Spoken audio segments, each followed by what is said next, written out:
مریم بطول ہے، مقدرہ ہے، صاحب عزت ہے، کلمت اللہ کی ماں ہے۔ مریم بطول ہے لیکن چھوٹی، شہزادی بطول ہے اور بڑی۔ مریم کے پاس ہے عصمت صغرا، سیدہ کے پاس ہے عصمت کبرا۔ مریم ہے چھوٹی بطول، زہرا ہے بڑی بطول۔ چلے میں مجمع کو جگانے کے لیے اگلا جملہ کہہ دیتا ہوں، مریم چھوٹی بطول کیوں، زہرا بڑی بطول کیوں؟ مریم کا ایک بیٹا معصوم ہے، جو بول سکے وہ زحمت فرمائے گا۔ زہرا کے 11 بیٹے معصوم، جو ابھی بھی نہیں بول سکا زمانے کو پتہ چل جائے گا بڑی بطول کون ہے اور چھوٹی بطول کون ہے جب چھوٹی بطول کا بیٹا بھی آ جائے گا، بڑی بطول کا بیٹا بھی آ جائے گا، وقت نماز ہوگا، اس وقت میرا بارواں کہے گا تقدم یبن مریم، مریم کا بیٹا آگے بڑھ کے نماز پڑھا۔ عیسیٰ کام کے کہے گا میری جرت ہے میں زہرا کے بیٹے کو نماز پڑھاؤں۔ میرا بارواں آگے کھڑا ہوگا، عیسیٰ پیچھے کھڑا ہوگا۔ عیسیٰ بارہویں کے قدموں پہ سر رکھ کے دنیا کو بتائے گا، اور جاہلوں عقیدے درست کرو، جس کا آخری بیٹا عیسیٰ جیسے نبی کے پیچھے نہیں پڑتا، اس کا باپ کسی بت پرست کے پیچھے کیسے پڑتا؟ جس کا آخری بیٹا، سارے بولا مل کے حیدری۔ مریم بطول، جی بسم اللہ سرکار، آپ کی محبتوں کا شکریہ۔ مریم بطول ہے لیکن چھوٹی، زہرا بطول ہے لیکن بڑی۔ مریم ہے بغیر شوہر کے بطول،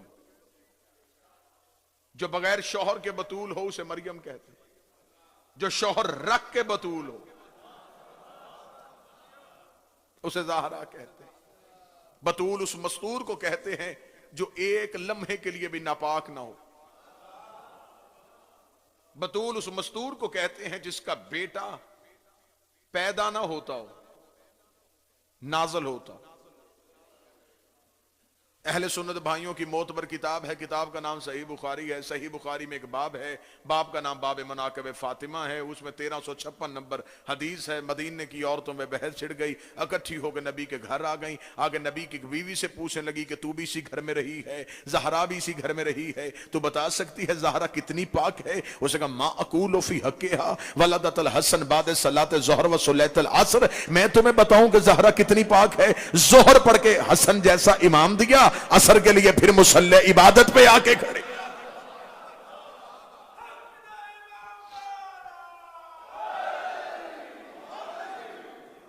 مریم بطول ہے لیکن چھوٹی۔ قرآن میں مریم کی چند صفتیں لکھی ہیں، میں وہ صفتیں پڑھتا ہوں اور پھر دہلیز سیدہ پہ جا کے دیکھتے ہیں کہ وہ صفتیں دہلیز سیدہ میں ہیں یا نہیں ہیں۔ توجہ صاحبان پوری سرکار۔ قرآن کہتا مریم کے پاس پہلی صفت یہ تھی کہ مریم زمین کا کھانا نہیں کھاتی تھی۔ یہ کائنات کی پہلی مستور ہے جس کا کھانا جنت سے آ رہا ہے۔ میرے مالک تو نے مریم کو زمین کا کھانا کیوں نہیں کھانے دیا؟ فرمایا مریم ہے بطول، تو میرے مالک بطول ہے تو زمین کا کھانا کھانے دے؟ فرمایا نہیں، مریم بطول ہے، خوراک پاک چاہیے۔ میرے مالک جناب زکریا جو پال رہے ہیں اس کی ڈیوٹی لگا دے کہ مریم کی روٹی کا بندوبست کرے۔ فرمایا زکریا معصوم ہے، زکریا کی بیوی تو معصومہ نہیں۔ اگر آپ توجہ فرمائیں گے تو میں نتیجہ دینا چاہوں۔ زکریا معصوم ہے، زکریا کی بیوی تو معصومہ نہیں۔ کھانا بنائے گی زکریا کی بیوی، ہاتھ لگ جائے گا غیر معصومہ کا، کھانا جانا ہے بطول کا، کھانا میں بھیجوں گا جنت سے۔ بطول عہدہ چھوٹا ہے، رسول عہدہ بڑا ہے۔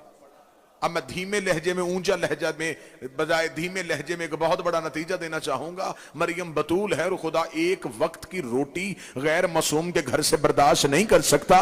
اگر ابو طالب نے کلمہ نہیں پڑھا تھا 17 سال نبی ابو طالب کے گھر سے کھانا کیسے کھاتا رہا؟ ایک وقت کی روٹی، بسم اللہ سرکار، ایک وقت کی روٹی۔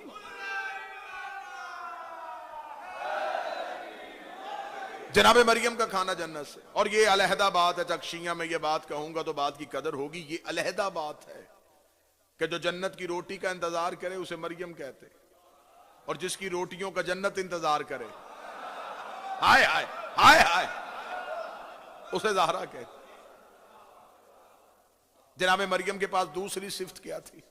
مریم کے ہاں دوسری انفرادیت یہ تھی کہ مریم وہ کائنات کی واحد مستور ہے جس کی شادی بھی نہیں اور بیٹا بھی ہے۔ تھوڑی آپ توجہ فرمائیں گے سرکار۔ مریم کی دوسری صفت کیا ہے؟ شادی نہیں، احتشام بھائی، بیٹا ہے، ماں بھی معصومہ ہے، بیٹا بھی معصوم ہے۔ اب جب آپ ممبر سے پوچھتے ہیں، صاحبان ممبر سے، کہ سرکار آپ ہمیں بتائیں کہ جناب مریم کو اللہ نے بغیر شوہر کے بیٹا کیوں دیا، تو ممبر سے ایک دلیل دی جاتی ہے۔ وہ دلیل یہ دی جاتی ہے کہ اس لیے کہ جناب مریم کے دور میں دوسرا معصوم کوئی نہیں تھا، اور خدا معصومہ کو غیر معصوم کے گھر بھیج نہیں سکتا تھا، اس لیے خدا نے بغیر شوہر کے بیٹا دے دیا۔ میں اس دلیل پہ اس پڑھے لکھے قدیمی عزادار مرکز میں بیٹھ کے میں آپ سے ایک سوال کرنا چاہوں گا۔ یہ کوئی دلیل نہیں ہے کہ اس دور میں معصوم نہیں تھا۔ معصوم بناتا کون ہے؟ اللہ، تو پھر وہ معصوم خلق کر دیتا بھئی، اس کے لیے کوئی مشکل تھا؟ اگر وہ آدم کے لیے حوا بنا سکتا ہے، آپ زحمت فرمائیں گے تو نتیجہ آپ کی سوچوں سے بڑا ہوگا۔ اگر وہ آدم کے بیٹوں کے لیے ان کی بیویاں جنت سے بھیج سکتا ہے تو کیا مجبوری تھی خدا کی؟ وہ معصوم خلق کر دیتا، مریم کی اس سے شادی کرتا، پھر عیسیٰ کو دنیا میں بھیج دیتا۔ اس نے فطرت کے قانون توڑے، اس نے بغیر شوہر کے بیٹا دے دیا، لیکن معصوم خلق نہیں کیا۔ چلے میں اور اس سے زیادہ مشکل بات کر دیتا ہوں، اس نے توحید خطرے میں ڈال لی۔ میں آپ کی سماعتوں کو بالکل یقین پہ رکھتے ہوئے پھر میں یہ موضوع آپ کے سامنے پڑھ رہا ہوں، یعنی کہ اللہ نے توحید خطرے میں ڈال لی۔ توحید خطرے میں کیسے ڈال لی؟ کہ آج تک عیسائی کہتے کہ عیسیٰ اللہ کا بیٹا، وہ کہتے دلیل یہ ہے کہ عیسیٰ کا باپ نہیں تھا۔ اگر معصوم خلق کر دیتا تو پھر دنیا عیسیٰ کو اللہ کا بیٹا تو نہ کہتی۔ اس نے توحید خطرے میں ڈال دی، معصوم خلق نہیں کیا۔ چکشیہ میں دکھ لے کے جاؤں گا اگر محنت کے بعد بھی کوئی بندہ نتیجے کو اس طرح قبول نہ کرے جیسے میں قبول کروانا چاہتا ہوں۔ میرے مالک تو معصوم خلق کر دیتا، تیرے لیے کوئی مشکل نہیں تھا، معصوم خلق کرتا، مریم کی شادی کرتا۔ فرمایا میں معصوم خلق بھی کر سکتا تھا، مریم کی اس سے شادی بھی کرتا تھا، لیکن مجبوری توحید کی یہ تھی، مریم ہے بتول، اگر میں معصوم خلق کر دیتا قیامت تک وہ معصوم یہ فخر کرتا کہ میرے گھر میں بتول رہتی ہے، میں بتول کا شوہر ہوں، میں بتول کا حاکم ہوں۔ خدا نے کہا میں توحید خطرے میں ڈال سکتا ہوں، علی کی ہمسری برداشت نہیں کر سکتا۔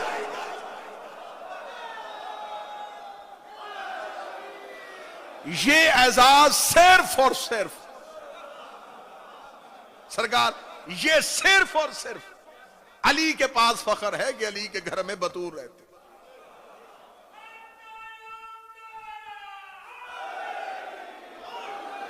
ایک لفظ اردو میں پایا جاتا ہے جس لفظ کو کہتے ہیں مفاخرہ۔ مفاخرہ وزن ہے مناظرہ میں، جیسے دو لوگ آپس میں گفتگو کریں اسے کہتے ہیں مکالمہ، دو مولوی آپس میں بحث کریں اسے کہتے ہیں مناظرہ، سچے جھوٹوں کے مقابلے پہ آئیں اسے کہتے ہیں مباہلہ، دو مجاہد ایک دوسرے کے سامنے آئیں اسے کہتے ہیں مقاتلہ، اور دو بڑے ایک دوسرے کو اپنا فخر بتائیں اسے کہتے ہیں مفاخرہ۔ تاریخ میں لکھا ہے 3 مقامات ایسے ہیں جس میں علی اور بتول نے آپس میں مفاخرہ کیا ہے۔ قدیمی عزادار بیٹھے، مجھے آپ کی سماعتوں پہ بڑا یقین۔ 3 موقع ایسے ہیں جس میں علی اور بتول کے درمیان مفاخرہ ہوا۔ مقصد معاذ اللہ ثم معاذ اللہ ایک دوسرے کو اپنا رتبہ بتانا نہیں تھا، کیونکہ بتول جانتی ہے کہ علی کیا ہے اور علی جانتے ہیں کہ بتول کیا ہے۔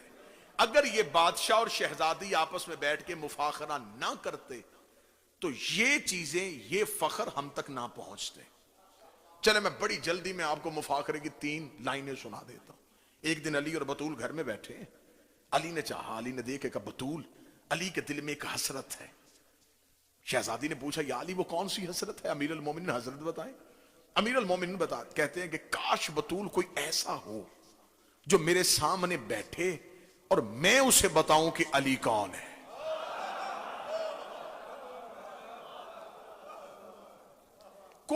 کوئی ایک ایسا اللہ کی کائنات میں ہو جو میرے سامنے بیٹھے اور مجھ سے پوچھے اے علی تو کون ہے، اور میں اسے بتاؤں کہ میں کون ہوں۔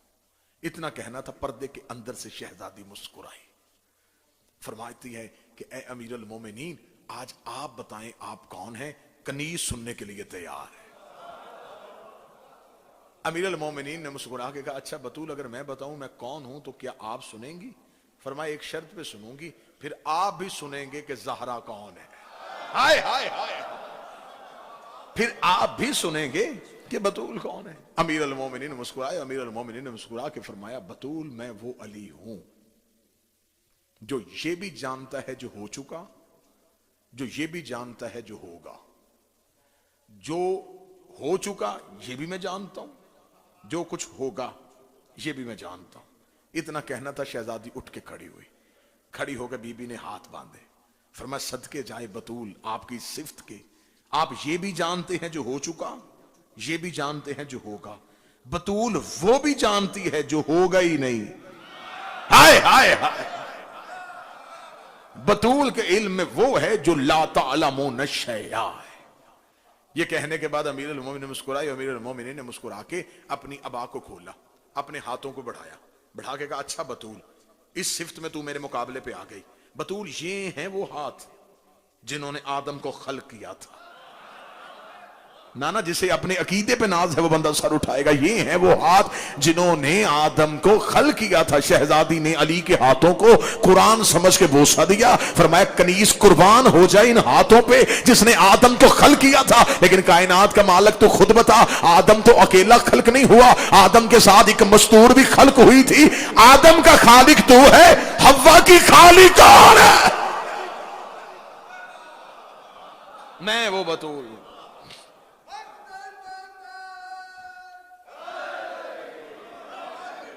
جو خلقت حوا میں، توجہ ہے صاحب۔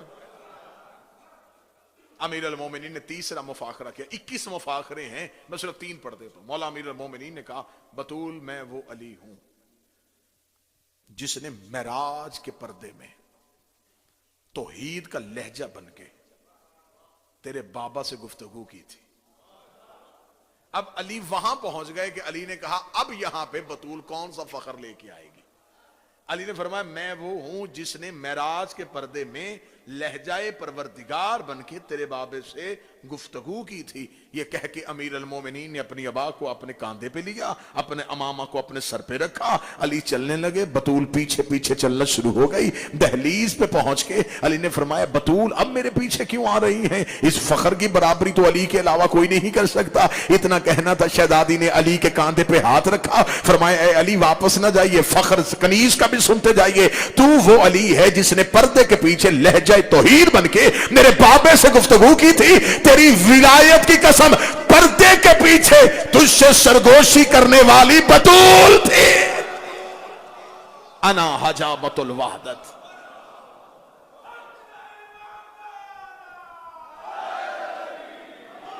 اور میں پورے یقین اور وثوق کے ساتھ کہہ رہا ہوں یہ مشکل باتیں اس لیے کی جا رہی ہیں کہ ان ہستیوں کو ہم ویسے نہیں مان رہے جیسے یہ ہیں۔ مثلا ہم نے کہہ دیا سیدہ کون ہے؟ رسول کی بیٹی، علی کی زوجہ، حسنین کی ماں، خاتون جنت بنائی۔ اللہ کے چھپے ہوئے راز کو بطول کہتے ہیں۔ اگر آپ ذہنی طور پہ آمادہ ہیں تو میں 2-3 مشکل باتیں آپ کے سامنے پڑھ دیتا ہوں جس سے شاید یہ منبر کی تاریخ میں نہ دہرائی گئی ہوں۔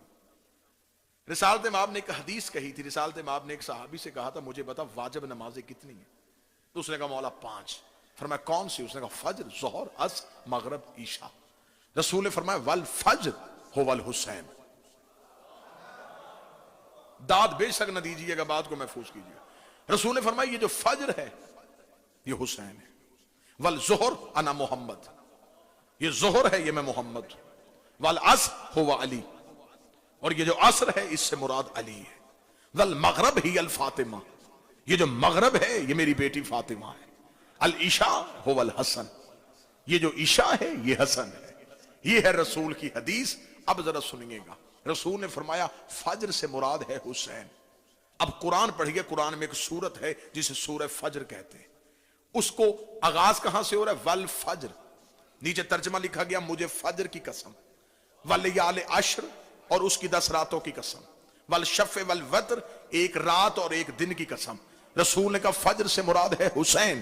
اب ذرا قرآن پڑھو، خدا کہہ رہا والفجر مجھے حسین کی قسم، والیال عشر اس کی 10 راتوں کی قسم، والشفع والوتر ایک شب عاشور کی قسم، ایک عاشور کے دن کی قسم۔